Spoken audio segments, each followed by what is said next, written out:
about AI as the next big software tool, something that's just going to make us a little more productive. But I think that view is starting to miss the bigger picture.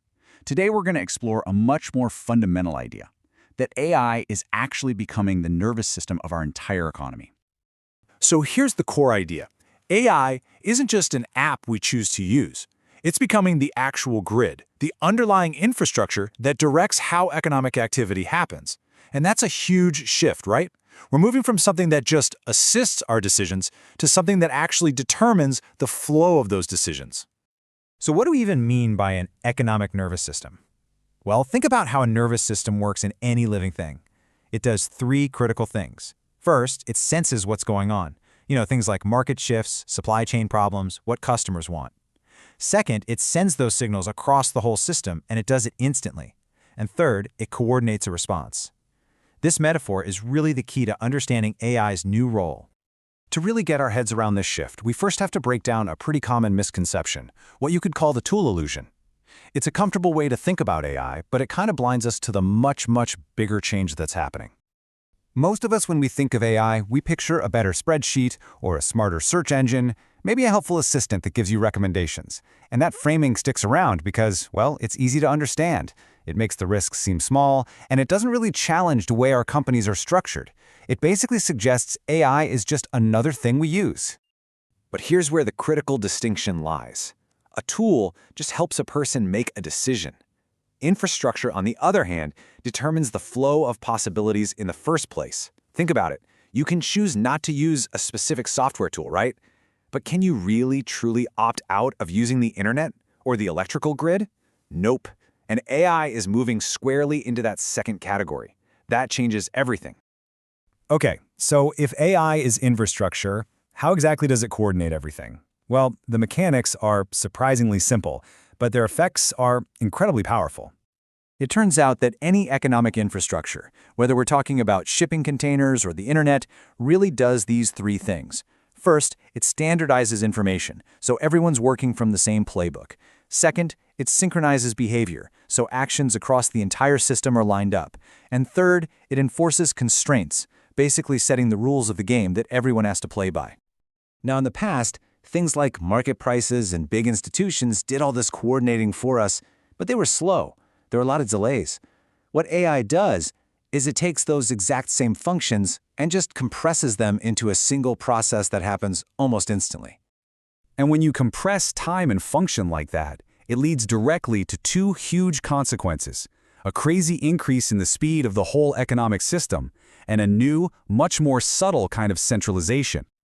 The difference is pretty stark. Before this AI infrastructure, decisions were scattered all over the place. Delays in the system actually created these natural buffers, these pockets of time for people to use their own judgment.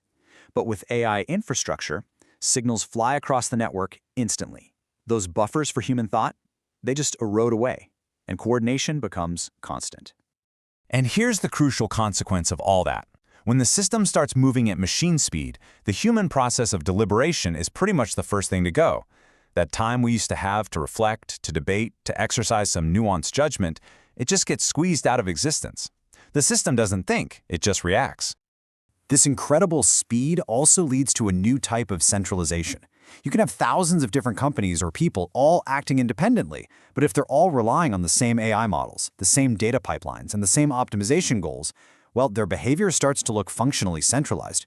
They all start acting as one, coordinated not by some central boss, but by the shared infrastructure they're all plugged into. And this is a really critical insight to grasp. The power isn't with the millions of users who are executing the tasks down here. It all concentrates upstream, with the very few who design the models, who control the data, and who set the goals. So execution looks really decentralized, but control is anything but. So we have this highly optimized, super fast, centralized system that's incredibly efficient. But all that efficiency comes with a price. Now we have to talk about the fragility that gets created by this new, high-speed flow of decisions. It's the question you absolutely have to ask. We've built a system that coordinates our economy with speed and scale we've never seen before. But because everything is now so tightly connected, so in sync, what happens when a piece of it breaks? This chart shows the trade-off perfectly. You see these high bars for efficiency and responsiveness. Those are the obvious benefits, the gains we get from the system. But they're matched by an equally high bar for systemic fragility. The system gets way more efficient, but it also becomes way more brittle. Small errors can now spread faster and wider than ever before. You see, failures in this new kind of infrastructure are just different. A local failure in the old world looked like a mistake. It was fragmented, and you could usually point to who is responsible. A systemic failure, though, just looks like sudden, crazy volatility in the market. It's a synchronized breakdown where you can't blame any single person because the infrastructure itself guided everyone to the same bad outcome. And this creates a huge problem for governance. Our old ways of doing oversight and regulation, they all assume there are slow feedback loops, and people we can hold accountable. But in a system run by AI, the consequences of a bad decision can spread system-wide before regulators even have the data to figure out what just happened. Oversight is constantly playing catch-up. Okay, so let's pull all these threads together. Looking at AI as an economic nervous system isn't just some clever metaphor. It actually describes the new reality of how our economy is starting to work. And the implications here are pretty profound. For us as individuals, and even for entire companies, our autonomy, our freedom to make decisions outside of this flow, it goes down. Our dependence on this invisible infrastructure goes way up. And the real economic power, the leverage, it concentrates in the hands of the very few people who design and control this new infrastructure. And all of this leaves us with one final and I think really crucial thought. For the last few decades, the whole goal was about getting better at playing the game, right? Optimizing your performance inside the existing system. But in this new reality, the much more important skill is understanding the infrastructure itself, because it's the infrastructure that now sets the rules for everybody. This channel explains money, artificial intelligence, and decision-making as interconnected systems. No hype, no gurus, no personal branding. New videos weekly.